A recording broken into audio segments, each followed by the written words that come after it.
ചിലര് പറയാറുണ്ട്, അച്ചോ ലോകരാജ്യങ്ങളുടെ യുദ്ധത്തെക്കാൾ വലുതാണ് വീട്ടിൽ നടക്കുന്ന യുദ്ധം. വീട്ടിലെ യുദ്ധം.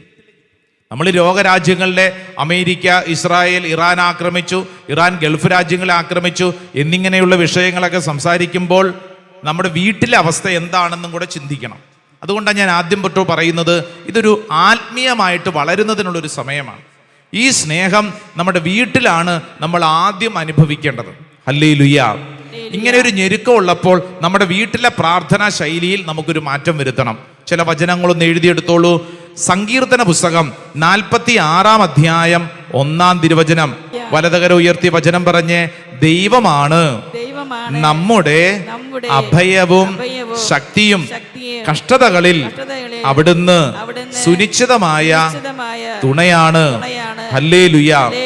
യെശയ്യായുടെ പ്രവചനം 43-ാം അധ്യായം 2-ാം തിരുവചനം. പ്രത്യേകിച്ച് ഇത് പ്രാർത്ഥിക്കേണ്ടത് ആർക്കെങ്കിലും ഈ ഒരു യുദ്ധഭൂമിയിലായിരിക്കുമ്പോൾ ഉറക്കം നഷ്ടപ്പെട്ടവർ, ഓർത്തോർ ദുഃഖിക്കുന്നവർ, വളരെ ഭാരപ്പെടുന്നവർ വായിച്ച് പ്രാർത്ഥിക്കേണ്ട തിരുവചനമാണ് യെശയ്യായുടെ പുസ്തകം 43-ാം അധ്യായം 2-ാം തിരുവചനം. സമുദ്രത്തിലൂടെ കടന്നു പോകുമ്പോൾ ഞാൻ നിന്നോടുകൂടെ ഉണ്ടായിരിക്കും, നദികൾ കടക്കുമ്പോൾ അത് നിന്നെ മുക്കിക്കളയുകയില്ല, അഗ്നിയിലൂടെ നടന്നാലും നിനക്ക് പൊള്ളലേൽക്കുകയില്ല, ജ്വാല നിന്നെ ദഹിപ്പിക്കുകയുമില്ല.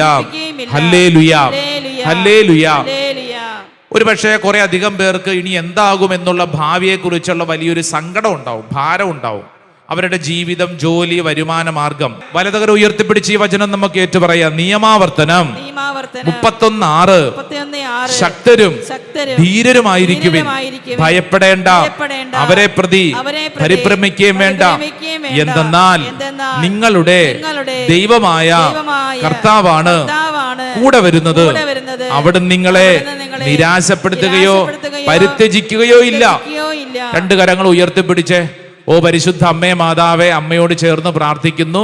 വരുമാന മാർഗം അടയപ്പെട്ടവര്, ഒറ്റപ്പെട്ടവര്, വിസ കാലാവധി തീർന്നവര്, ഇനി എന്തു ചെയ്യണമെന്നറിയാതെ വിഷമിക്കുന്നവര്, ജയിലിൽ കഴിയുന്നവര്, ജീവിതത്തിൽ ഒരു വഴിയും ഇനി മുമ്പോട്ടില്ല എന്ന അർത്ഥത്തിൽ സങ്കടപ്പെട്ട് ഉറക്കം കിട്ടാതെ വലയുന്നവരൊക്കെ ഗൾഫ് നാടുകളിലുണ്ട്. കർത്താവ്, ഞങ്ങൾ വിശ്വസിക്കുന്നു, പ്രാർത്ഥിക്കുന്നു, അവർക്ക് വേണ്ടി പ്രാർത്ഥിക്കുകയാണ്.